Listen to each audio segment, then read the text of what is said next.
Ça me fait plaisir de vous voir aussi. Merci beaucoup. Merci.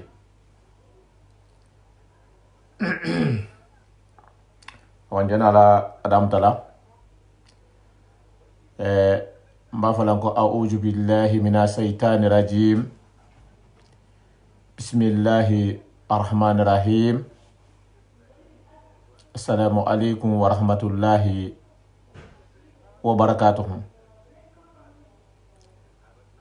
La paix et réconciliation jama qui ana musul hal konton.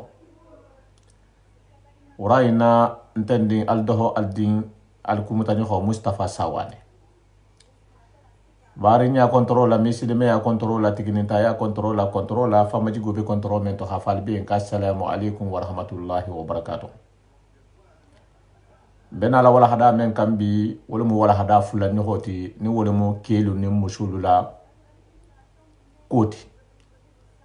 kupulu ke hakko muso hakko men be ke kan ala halo ngadam tawlama muso hakko men be ke kan wala hada en folo kelen ninna ustaju ba Cheikh Abdulatif Jabi abi sito la ni men mala menu abi jabi la ko premier partie kupulu lem kil ni muso la kulam ahadam tamemma musul hakko men be ke kan adum be conteneur la fana kelu fana ni hakko be musul kan wala hada mu wala hada jambalati salamu ijabi ko barka woto wala hada mu inti kel ni musul fen fen ni be futuri ni dimbaya bi bulu alim be hakan na hantulu malo na wala hada siya magalam ko mbata parti folo bala mbata njifula nyo hole kante mba fada jamali be misilimo alien jan la paix de bija ngalonne atelimen dalta la paix suila bari nyaye misilme ay mbul don nyohom bulo yan hadino la fasa atelbele jam albetu la jam dolu be kerim be duala fo alamen si boto nara ha jamaji shiare wa to dolu wolu be sentane dula la nyinin kan sentane be jawoje se ta guruga sije adjela sa ala kanal teliko mo koti ala mo hol fana mbole sentane bulu men fana mo holuti nama jama normal ngalonne tuma do alhamdulillah ala se kunna die dolu na e hana lan kan jang e hatara ko men bi jang ala ko le bi jang ha sentane kele wole bi jang sentane ti jande wala ha ken na jama men be shiare ngo tilfulo nama diante ko ina tala hanan nasaha me ko la tahamala nyadi ha parce que nin sentane be jam wojam o mo lu be kirine e be je to ho mela a jama ci sia ila sakala ci sia barin se mia fo la jam ko ala ko ten kila ko ten nin karama holu ala ko ten kila ko ten ala na jama la sakatu be jam asikenya menna non te nin karama holu ko ala ko ten kila ko ten ham fatandi ko kurmolla ha futo di sharia fonye han salinya nya sifanye ha shigi nyoya hakko lu fonye dunia yin se soto nya di jang imam fo alkiyamala na mirato wo jama hakan siyalal de wo jama hakan siyalal de donc bari bi wo jama man siya sai mun jama ha siya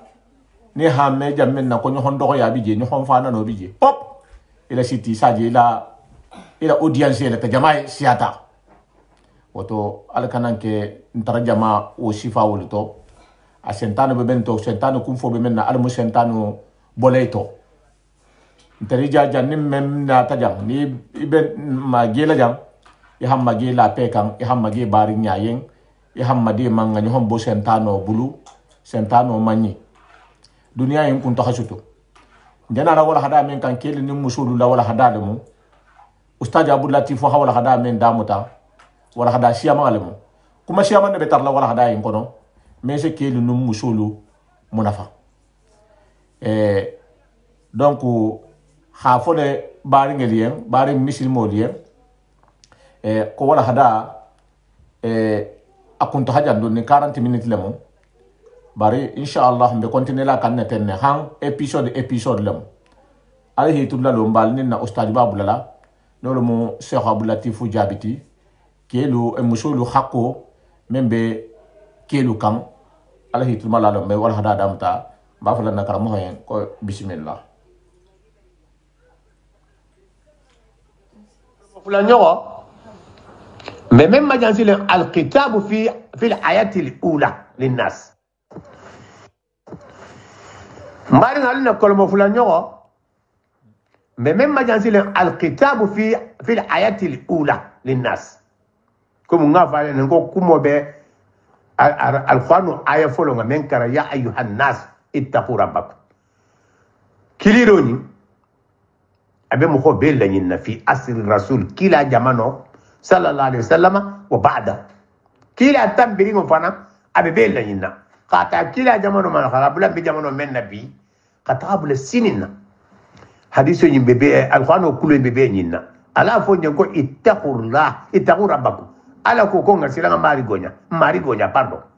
ma altala le jem folanya ittaqu rabbakum ko ngasila mari gonya woljoti ngasila alanya wa hajaru ajabahu woljoti ko attention ke hakilo tu ala la yagan katuku kasenol na la waqtu be wa adulahu ibadatahu wahdahu wol ko to jenti ko ala kilimbatu nga batu di ala kilima ganani fenna batu la sharika lahu kafunyo konte alala nin kafunyo konte fenna otuba kilneri hawlama kula membe nyinina wala abatut fa huwa alladhi khalaqakum kumo felendi marigo dalta jang akwa alladhi khalaqakum wajoti fa huwa alladhi ittaqu rabbakum altilali marigo nya fa huwa wa marigo khalaqakum أولد الذين من جندده فهو الذي خلقكم من سون خم بيدا من نفس واحد قام بني كلمة فسربولا لكم تلين حديث القرآن آيوني مبتجة القرآن آيوني يجمعون على أن المراد بالنفس الواحدة آدم كم بي كتاب تيجو بي سوسورو كتاب تبر بي mutlaq mugol siyama nata be meto karanalto be kumala altala be kumala adama dorna majam min nafsi wahida aw ibolo mako abul bashar jami'an be bota da fem kilinga mento wala be badama wa khalaqa minha zawjaha anata be badama fananna dimbaya bo ni enyito jam ibe kumala men majam wala muhawati إنها خلقت من ضلع آدم مما حوا داتا من بعد ما برسا كله نينتو بدلالة قوله تعالى منها ألا نتا الدالتان وخلق منها كو مما حوا بوتا منها من بعد ما نينتو نمبا فلا برسا كله نينتو وآيو الحايتنا كابي كما لما حوا ما من بوتا من بعد ما لتو وحين رآها أنس إليها كما فلنت قلت لك كما مما حوادا قابون بمبادا ما بمبادا ما بسيجري أغم مما حوادا نعملنا أكانو دون تاسون دميتو كما أكانو دون تاسون دميتو وجو تلافيتا كيدي بونيو غيالا مما حوالا سبحان الله mama hawa fana mbembada makano bula tasson de meto kisa wono wato atol tum mandal data sai ala nyon kan kisa jonga kano inati altima ala nde kumala keni musole la histoire o toja kalon ko mo ho mo gondi hakko le bal nyin keni musoni mbembada mani mama hawa ila dani nyon kano abe keta kilindi wa jawz يطلق في تكوين الأسرة كي نعتمنا قلت لها كده pourquoi الكو بونسو غصته تكوين الأسرة على الزوج والمرأة وقد تضاف لها تاء التعنيس أرابو لكما تاء التعنيس مسول تامو إن تولى مسول تاكا ومونتي تمييزا من الرجل خافو كوكو نمان كيت نمو مسولت تاو تانيس لسويتا كارابو لكانت تاو من بيجي المرأة الزوج مغفلو سافول مكو زوج تمام والله تعالى وتبارك منصور سبحانه وتعالى يشير في الآيات إلى تكوين الأسرة الإنسانية على بكوريا لا نينجان مغفلو يندا نيامنا بما لما ماما هوا كبيرا غيدا خافو مغيا ناتا تنسيلو ينلا خلق منها زوجها الأولى وأنها من زوج وزوجة خالون سيلن كو مغو فلو ينكونا مغو بيبو تاني لولوتو ce qui fait nen ke ka droit soto musoma muso fana nga droit soto le kema mo ya boti fulo le to ante bola mo kilinga tono ya me ni mo fulo ni au min abi wa ummi ahake keti ahake muso no da kenati no da ke fati ni ne mo ya botani lolto wa huma mukhtalifani tasrihan ko nyasi fanya différence bila inte kilinti ila kebalia kilinga tijang dalili le bal parce que physiologie même pe keri mo ya ko kona min ajli tanasul alako fendo e raboy nyogon tono donte na tuta kedoro ma ala ko ri kunte kerin ko ba hambe abenge dale fantal kono tata nyadi ala la fon sira moti nabillahi isa bare ala aga woke mu ujijatan bani israel ngololiya ka ke mu ujijato ti parce que abe kila mo men kan ikanto hagol wala vo mu ujijato do ke algo wa kila wa ke sedot wala kola ala nata munke aga musoni ke da sila kila boy nyogonto wala ko tula dingal boli nyogonto sila dingal hatula bola mo ndi keni muso wolol be dinga insotola يعني اجي المرأة تحمل الجنين 19 أشهر muso se kono ta kar kono dono kar kono ta baba dolla oturdi una hawa sana wa nisf muso yimbe dinga yin susula kar kilinin tala nyogonna parce que dolta esiawut wa huma dawran khassani bil mar'a ninga etapo ni nasaka dingo kono ta kakono madoni khadinga nyin soto khadinga nyin na mege khasusu muso dorne bisi la nyinna dawro felenti etapo felenti muso dorne bakela kente bisi la nyinna tatamayyaju bihima bainahuma ni etapo ni distinction keta yinne to muso ni ketema keme kono ta sa ko hadin soto ko hadin susu يتميز الرجل بأنه أكثر منها قوة ألا أنا تسمى باتا فادي كيما كينا سموني كونديشن دول بال باسكو موسو ألا ما سمى بادياما والحاكم موسو الحاكم موسو تا كودو دو بولا سمنو كدا سمى باتا خادون كي بولا منا ولا متحملا للعمل بارو من بين التلا ديني ناني نحبلو ابزو تاخالو ولا اكيتا اكيلو كولا سمبه بارو لولم فو كيل هاك الكو ديني نال بل ولذلك في الظلم للمرأة أن يقال إنها والرجل متماثلان كتوني يقولوا موينتي كتابو تيغو همنك ko keni muso ko mbe kili mbe mankili ça veut droit le ben be bulla bari mankili be ni talem mo ho mo ndi anata sari ngale mo ho mo ndi anata dino la bara nyale muslima ya dina kili ngani kono wa huwa ma ja'ala al-Qur'an was sunnah ya'tifani 'alayha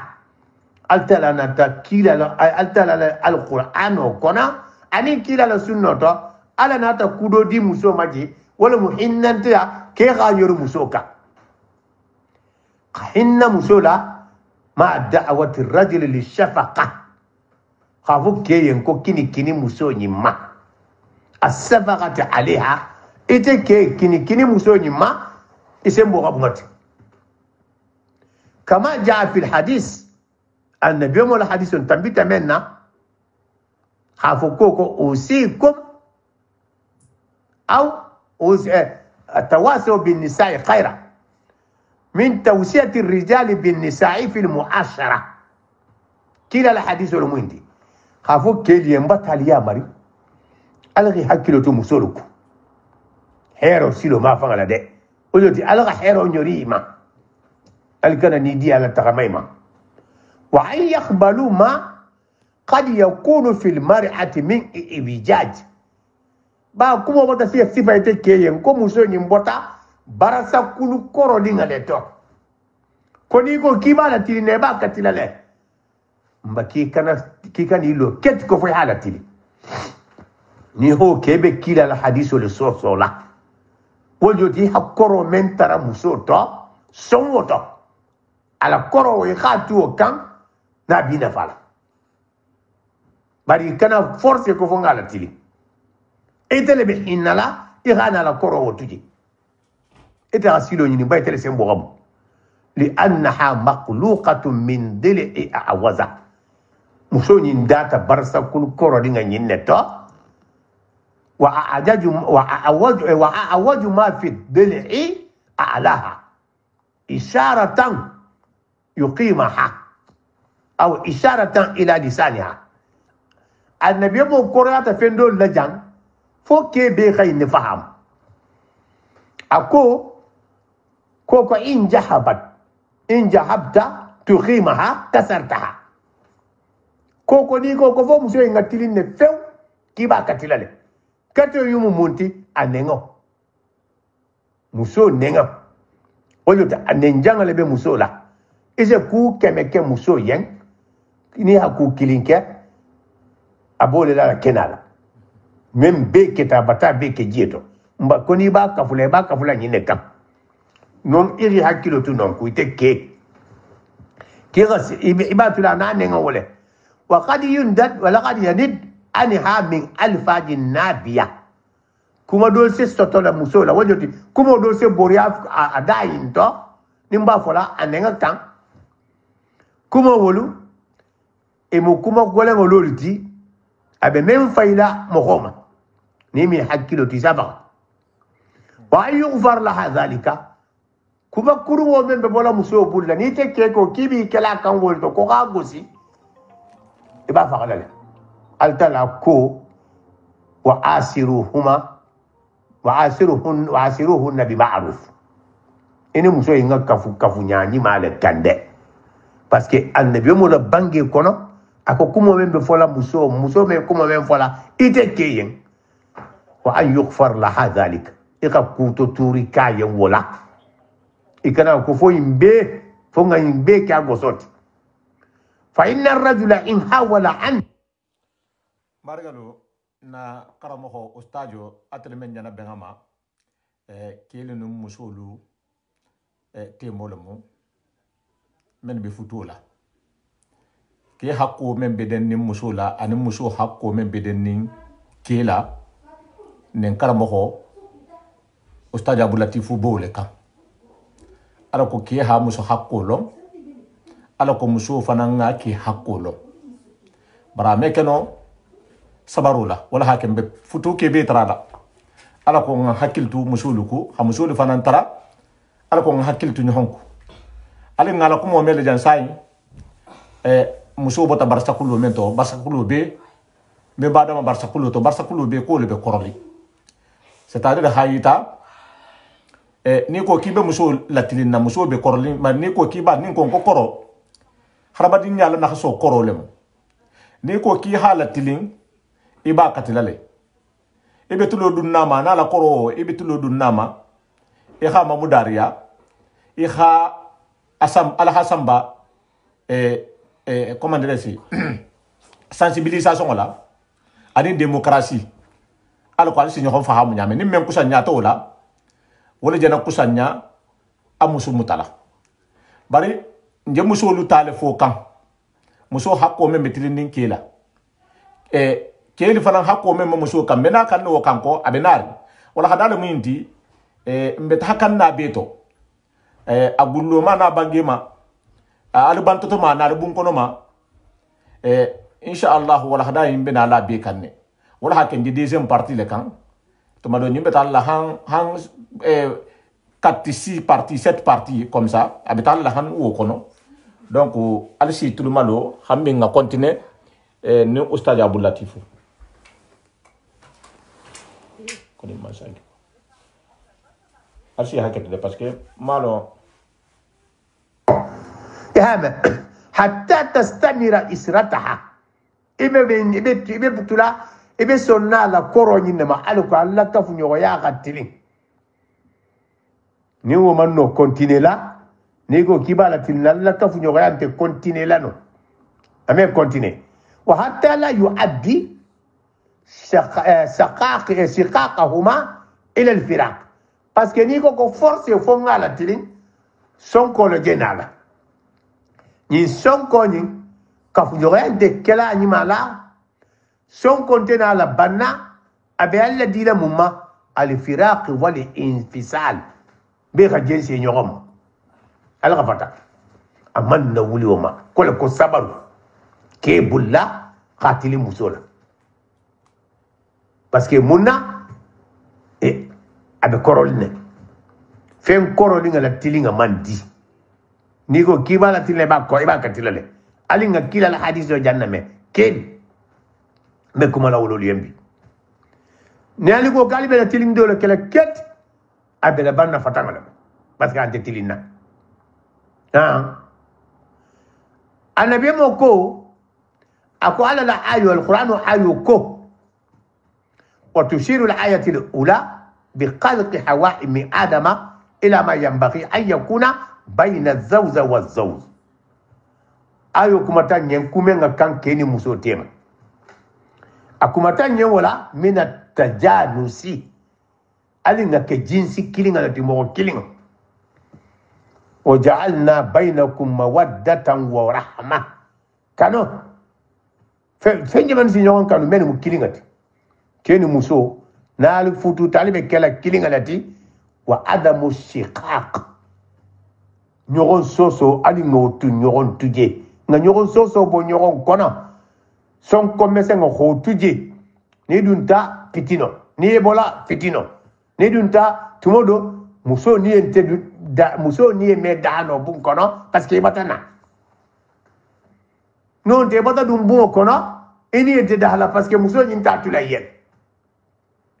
mbari nga eske ka funyoga se tagama emi tagama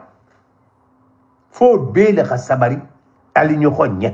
alko alla balu sino tagala anyam ni wonte adamu shekha al khafata nyon soso bala kele mesengo mbe kumala wolema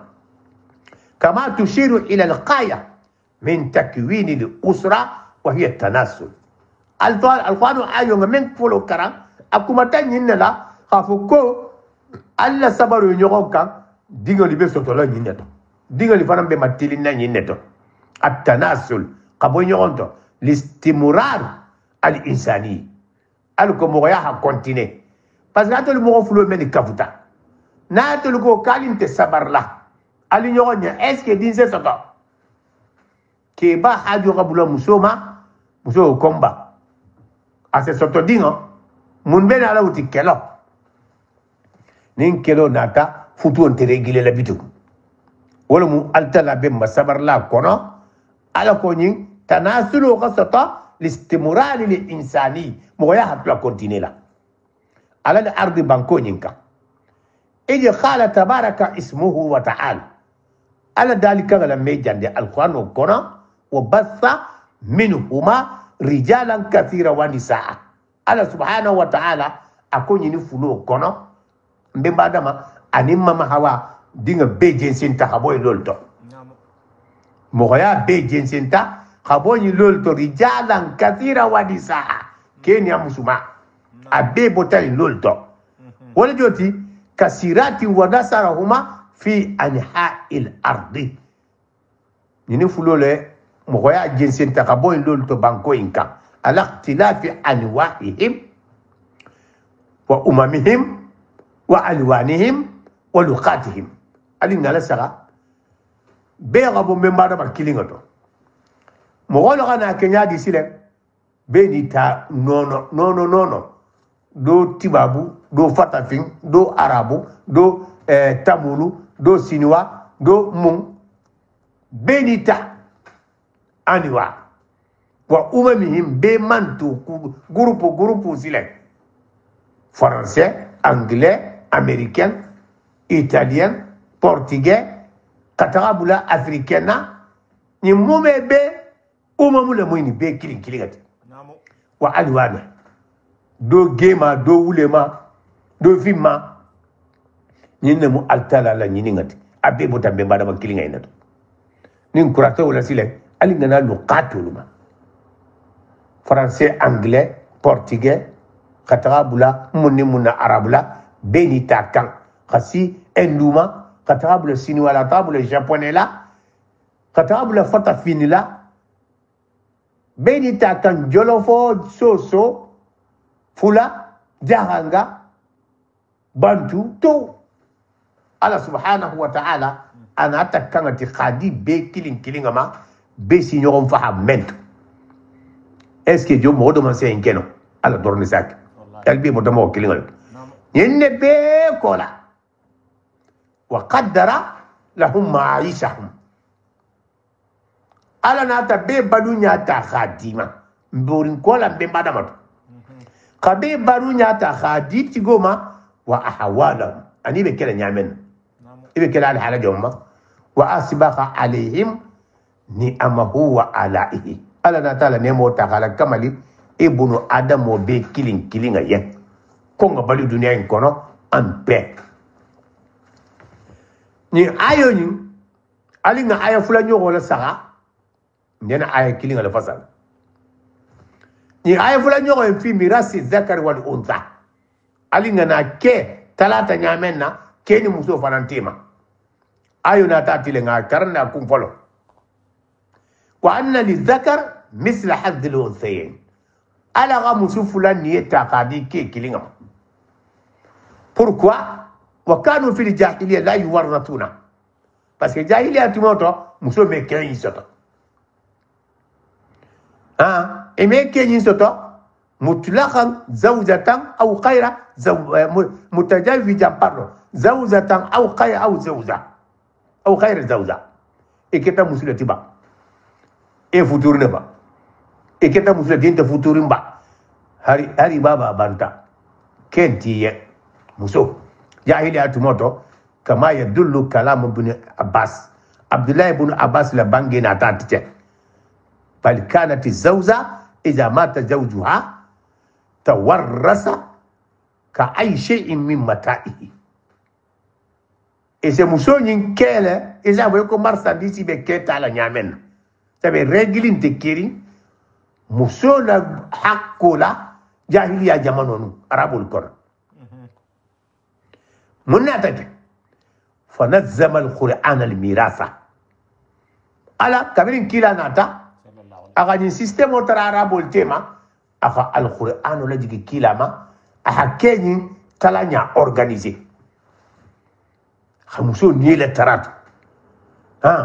نجم القرآن الميراثة في الأسرة ديمبايا كونو ojo ti kela luo kono aga miraso ke aga organiser ji fazala lizakar wal unsa huquqa ala na tahakko di keni musoma keni kono muso tun tantato ke donne tabato bar ala na ta hakko do di muso mato alin be kuma la wol tobi wa haqqan ja'ala nasiba lil mayt aw lil bint dim muso men na meno ke tala nun jahiliya tumoto alwanu nata khadim muso wo ke la tala ke diama ke la fa ala ababa la fatuto hakedo di dim muso ma ababa la keto kama taqulu al aya an-nisfu min nasibi li ibni nin dinkele mu aha niye do di dinke maje même mutalati لأن الابن يحتاج إلى الزواج parce que din keni hajo be bulala le futuwa meke fo fero do hatarat dato kuma doronte musole be futula dato kuma kak bari keni fata ka fendo bo altala nata ke bajin ke kono haketa la khatala do ta khadi ke din kema bari tala men moti condition de bo fanan tala nyala ni adi mo holu den takela ira ke tala diatema condition mbe to do se siama ou parce que comme on sait la janya altala li anna al ibnu يحتاج إلى الزواج ويدفع صداقها لزوجة أو صداقه لزوجة كيس على صداقه بالخادية على مسومة ننت مسومة دقائق فاغا في مخادي مسومة فاغا جاتوما ما فده أبتالا كنترول كلامين لول بيبو كوتو ديالولتي مم مفتوه الحقيقة كي بصداقه مم بولي باتل مكو المحر نالي بنتا 1000 euros لما كي 1000 euros مم بولا خادي بيتان لما مسو نا صداقوتي نالي بنتا 200 euros لما نينا مسو نا صداقوت افتو كودو لجيت توي مومبي جيت كوتو ديانا غلم mbari nga altala ho lo kelema seki fe ninke ba banta khadinga nyini tu fo mo ndodi dinke ni ma ala ko fo lo en sabati parce que atele mu jena sabati lat muso iba futula la samba ala ho boenta ala ho droita khadi dinke maji khamuso futu min nasibihi atenieto fil mirasi ke ba ke kono wali annahu huwa alladhi يقوم بنفقة أسرته parce que din ke ne bena la wula abamba kha baro ke hadan ta jamenna din ke ne be wula khana ilo to laji baba wat ko rabanna din ke ne be lola khadimba to la balu muso la rolunte jang ateta dimba silemba uwa baba la dimba aliba din ke ne be wula hayni be balu bawotu mo fofero atara baranye wala hake altala hadna fulo keta kha tala diatema condition dolol bala ko mandum demal la bidu nawoto jana sifa o dol to parce que mbesila le na darsuma dingrado to ala subhanahu wa ta'ala walaysa ala zawjati shay'un min jalika mahama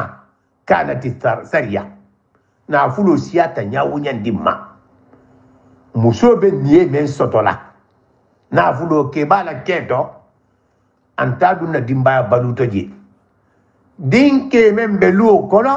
wala be dimba ni balula ateta dimba baba la dimba lu dinke le ba be balula c'est que ni muso hana fulo men soto atalam akadi aba kan yana wa ida alayhi al-infaq ke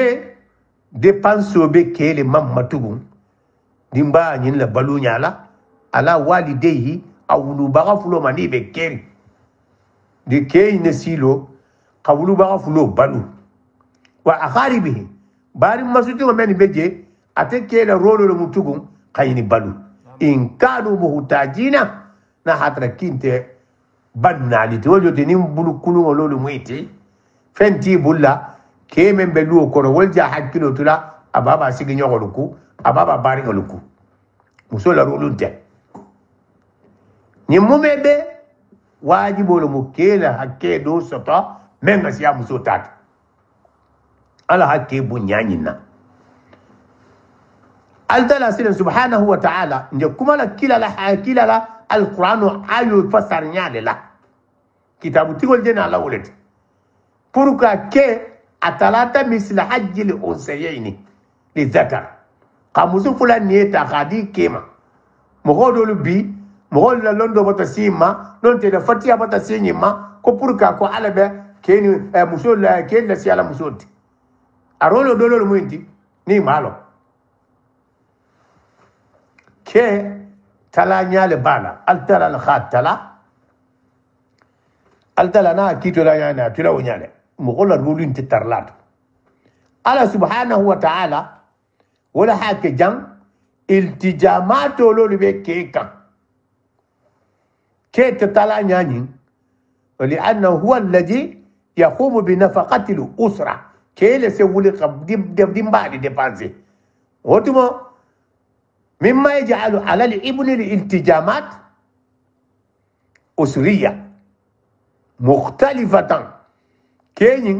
دمبالي بدونيا كو أبي بوري نيوكو منيامنا أتلا التجاماتو بيا أكام ونيالي التجاماتو مونتي كو مني بدندين أتلا نينمو كي تاتي ولا هكي نيلا سيا مسو تانيتي كي تلا وقتو دو فليس القرض من تفرقة القرآن الكريم بين الذكر والأنثى في الميراث تفرقة في الحقوق كافوكو حقو لولو تلاتا جان نو التلاقى سيستم ولا ناتا القرآن كنا القرآن بيل رولو دي بولا ولا حكي كي سياما دونتا مسو كي بولا سياما مندو مسو بولا باسكو جان على لا تلارو جان على ولد مما التلا جنا التلا هو دالي نيو أقول لكم بل تنظيم هذه الحقوق في الأسرة أغا حقو أورغانيزي ديمبايا للتيمة ألكو دودو كنابولو لاكو خبورجي من تاسطو وطن موسيا تينا إسي نمي سوان دولا الوطن موسيا تينا مي موسيا ومن تيلاو على الخداقي كمسوتي ni opposite ala la kitoma ibe kila kafir woleti muso ke bona mbete ala ga ko la tege nyame ne te ko kibe bola woleta o joti hilo ala karato est ce que teni ala se keleno non e ina meno sabe muso sile nje kuma la jang hakko memma ke la sia muso ti keta la parce que mesila muso la hakko la male ni ala sonda Allah subhanahu wa ta'ala anata kuma ultijan man sura dalika wata wa qad yuqalu inna al-islam la yusawi bayna ar-rajul mo siyama no kuma muindi bi nje bi tilo menna parce que Tunisie muso ministre muso men tumbe je mal fo affaires sociales le awultala ko kabe keni muso la kilinya la ketala to muslima dino kono take ate haylo ala lodla bari malla nasa to fula lonna be wulita kamuso ina sigi musu wahando kan inte fueti fo muso ite meno lola ala la dino karto bon ndedu no kono bari khala sigala musu wahando la kan be hilo lalo awa kumo le be bolo molda komu na ko alaman keni muso la kanyan dino kono ketala dula faqad ahabaha lirajuli أن تتعدد زوجاته كو على غني نتيجة كيما كم خمسة سياما غنيني فيتزوج اثنين أو ثلاثة أو أربعة قال وانو ناتا كو مسوين دي كيما كفو نان مي دليل البابيلا مو سياما إنسان فولا كم نكو كيبي مسناني تالا باري إسنينا كو كيرين كو أكونو هاو كو مسناني تا إنفانا من نافا نيو kela ni diama harna be kerin dolta ni dia tibi me dalilo manati ni dia kamala alinga na hukuma walma munsabola wa huwa inma sana'a dhalika li'anna al-umama tatakathar bainahuma al-hurub wa yamutu kathiru min ar-rijal dunia nun mo kabiri mo la konti si adamuta dino le gayle mo damta pof kelo bumba bulata mo hol tema kabrin kelo bulata mo hol tema joni bumba be farana kelo kono kelo lu parce que tolo est dans la kelo là kelo le bumba be farala kelo kono et tolo le bi tugo ma bola katara kelo kera sate defandi hadimba defandi meni bumba farata oto muso jalu betula kentanyala sate kono ni ke metata kele kedula abebe futuri etata ke talulu faraje ni ke talulu ni musu talulu yetula kenta nyato sate kono mustalulu est-ce que mbembe tula bitugo ko kinte ke sotola non misilme ya sari ha nyalo je to le altala la dino silo ma fala misilme ya sari nata ki nyalo muso nyini to meni ke fagata kelo nyin kono ke meni be balurin bilulo ka to lo ka muso nyini to tala alla futu o kono altala ha menke muso nyini kana ke fuya ngati sate in kono ala wulto do nama bay haaju be futu o male mariko subhanahu wa ta'ala kabiri nyin ke ba nyini fagata musu siyama wala bena ala tula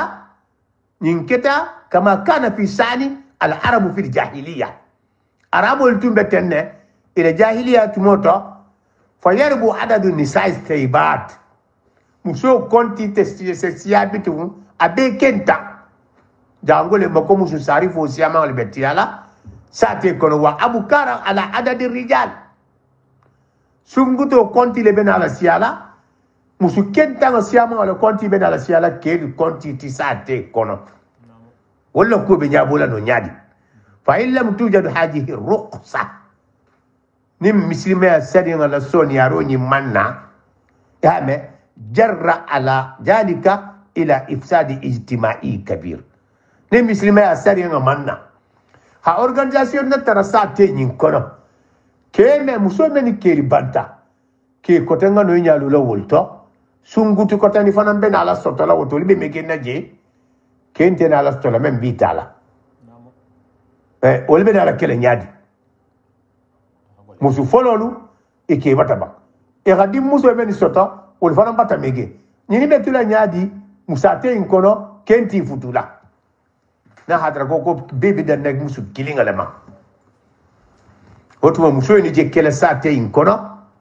ni mba fola nyama asiyama ben ala kele bordelo wayu sate kono wala ke misilme amalla fi misil jeno la sate kono altala ha organisation onati aha musu fulata khadi ke kilima talulu bataba talulu batana talulu enga musu do ni totala kilinga sigi beku imaje futu sotota dim muso meni be bata megen sila muso nyini dingalu ali na kata wol faranga no sigila ke talulo indolu kuntugo ala ko muso konti hadoya mente futu la abe hadu futu la altala ha organisation na dite ala ko tinyaru hadoya sate kono société muslime ya société kono wa aidan qad tamuradu zawza ke ba do se muso do futu le sai muso nyinga jangar e men no tula ke bungola uwa ka jangar la abe futu nyasto no mento est-ce que ke mbe tuda wonyali non muslime ya sera hi nyalo fanan tole muso la jangaru kono satara jangaru du man be mako mardo mozimen jangaru du mari be belari muso kan abe ke satisfait no mumbe kala ونفس بعض الدول التي لا تسمح بتعدد الزوجات علي على سغادرو يكون جي اوروب جامن التوتي اوروب جانو مسكين بي اوفيسياليزيرين كي يبقى دا كوروما nga مسكين اوفيسياليزي بار مسو جانو بي كيري كي كيلين اوكون فوتولا اني ممبه كفلا واتو بي حراموكا wo misilme ya sari ngamalo songola parce que misilme ya sari ngatongo la jeno la le ete misilme tongo be la rien jeno la ele tuna le ente na la futula ni muso jangarta na sari ngaman songola wala hake dingal siamon kana na soto khaira sari'i misilme adino na tinyalo into muso ni kana tarasate kona be digol soto la inte soto la futu kono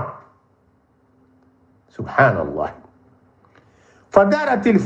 mafasida kathira kabrin digo bumba sotota sariyanta kan ali ngati yaro dingira la sa'a abaha al islam ta'addud az-zawjat wala hakim muslima ya nata musolu siwa musu konti la sia futu kono ke kilinga yen ahodaga par condition bala tumodo se siama parce que la ansaro batata binkun alsal hakko tu nyewoto fo farango bado folo awa ala subhanahu wa ta'ala amisilme na ta khamusu konti do yirigo ta khadi kema memoti wastiratu adalatil ajwaz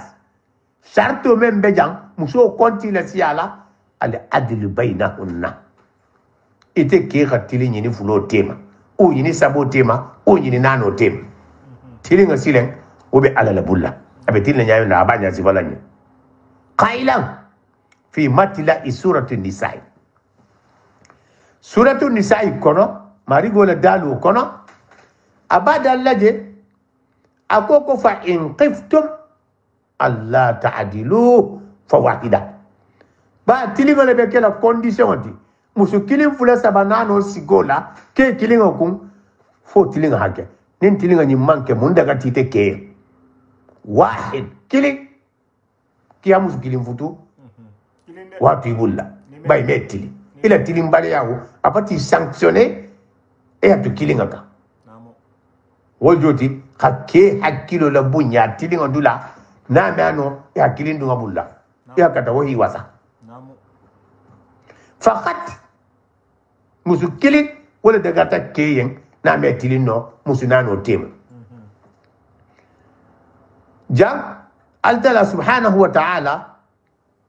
anata soro nyin kono tugu atenyin suratu nisaa muhajjiran min ta'addudi zawzat ko muso konti la siya kasabu kamala abem amizan garb ako walan tastati'u an ta'dilu bayna an-nisaa walau harastum ala ko ngalo ne kalme tilino musol temao ko har ni men la fita tilingala intanola baranata kuma do tije be mako al istidrak walakin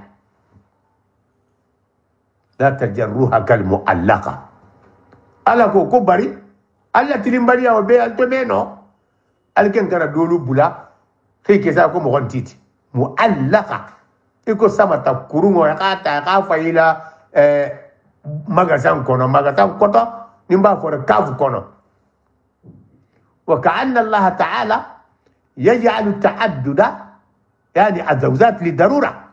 ali batala saka ala nata musu konti le siyanin keyen darura tuti obligation ati condition tarala wa qad yuqalu innahu lam yusawwi bayna al-mar'i war-rajuli fi az-zawaj aw at-talaq ala aman keni muso la kanya futu kenya to amay la kanya bular la فحرم على المرأة أن لا تتزوج إلا عن طريق أبيها ألا ناتين حرام يا مسوما كم مسو كان فتو فاكي أولو الخدكو على فتوما ألساتو نلا غنسرو سالي ألكونغو كونتينيما ala la han sarsalo jang mbari ngalum badanda janne ala ko wala hada sela mesonia al bulu wala hada episode siama galemu a ko bale fese jang kele ni musulu te moto ke woke ni hay name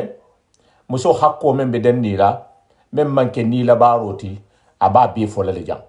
abun kono mana bantotoma musu ni be ni labaru le kikan o be mi la sariya le mi ma farlo non khatilin kila ila droit momenti mi la droit non ni hawala hada na lon continue tagen kan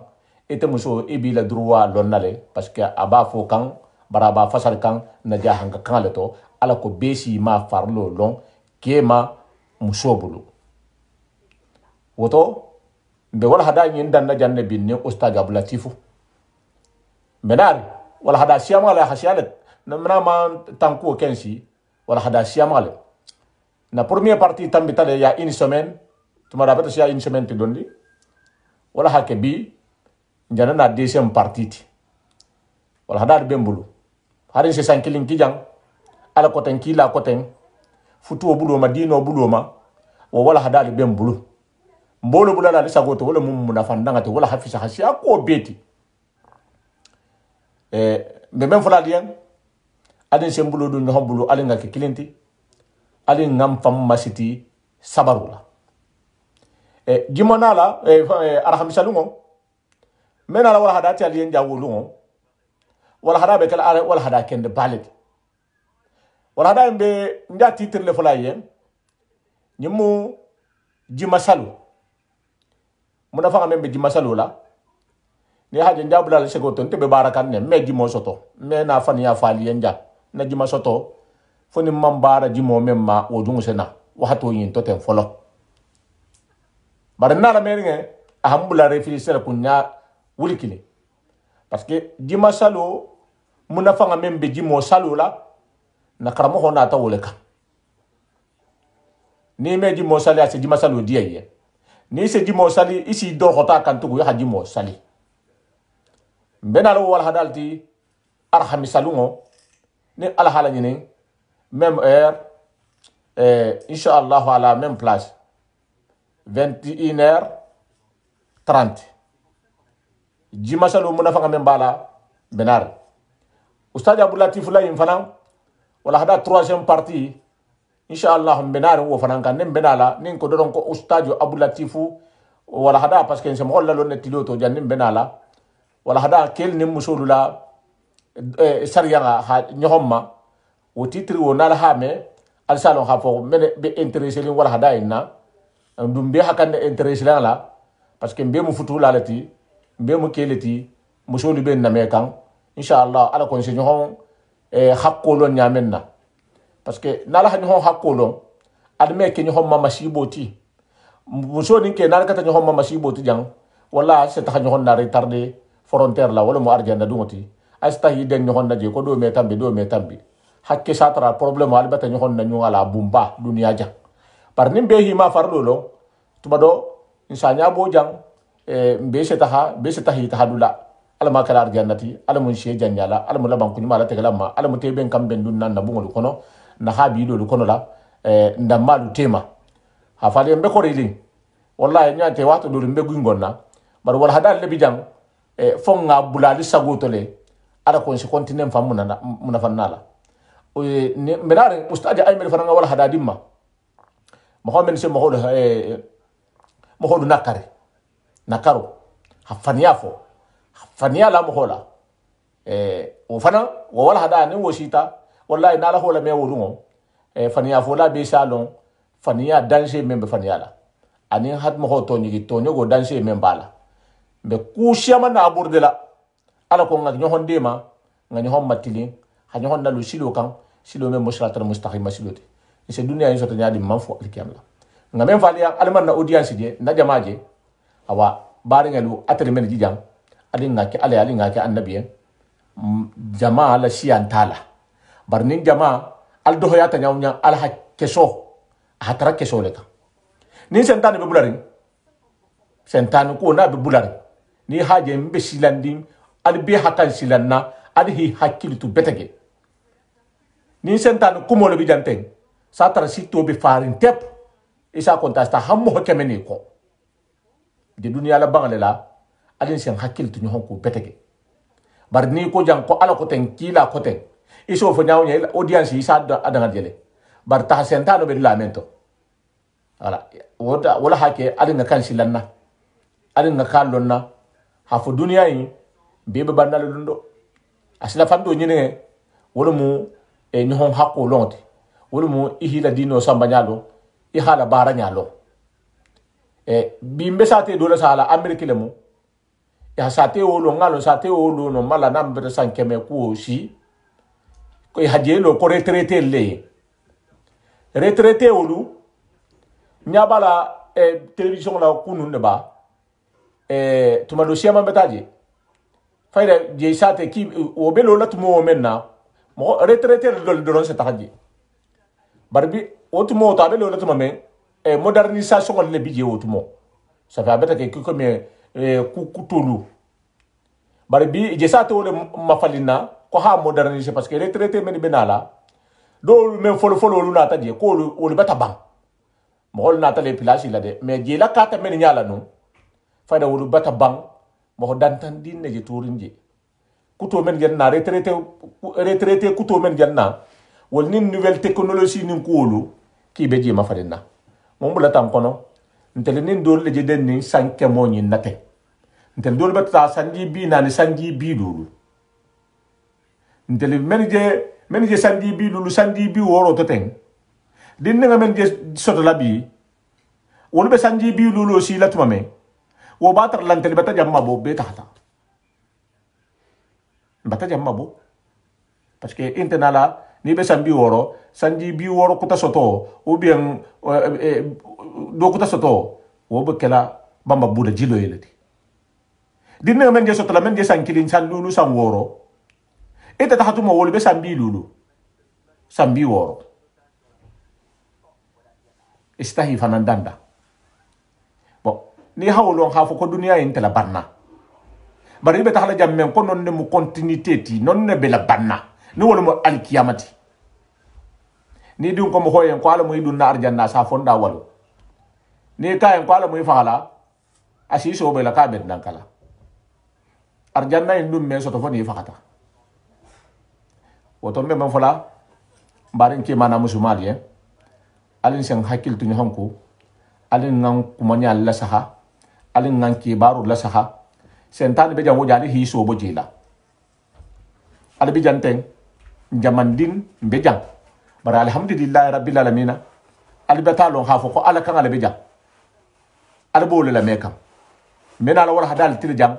be continue la la tile ni ala hala ni men se bari nyamu na fam men se misimi nyamu na fam hafale konten ning al doho al dinga ala ko mutanyo ko Mustafa Sawane al sa partager men ma partager ala ko parce que men ma la me on fanan sala me ala ha partager kel ni musul la ko le muyiniti wala hafale ko ntegi ya la pele bijang sentani ni men na ta ko sentani nsa fo ye ha ma fali jan sentani kunte tarla jan ni ala hala ni mba kele kam fana karamo ko fana bende ma ka kele la nkum mutanyo ko fana bende ma ka kele la kel ni musul bembe jam bende ma ka kele la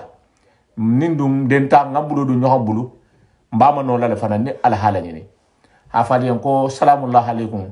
wa rahmatullahi wa barakatuh arimbe arhamisalum arhamiso kana ko sa wajande parce que jimo munafa membe jimo la vendredi jimo munafa membe bala albalo nawlo ngole na ha traite mandala sallanu e bene misalale wallahi salamullahi alaikum wa rahmatullahi wa barakatuh Mustafa Sawane la paix et réconciliation.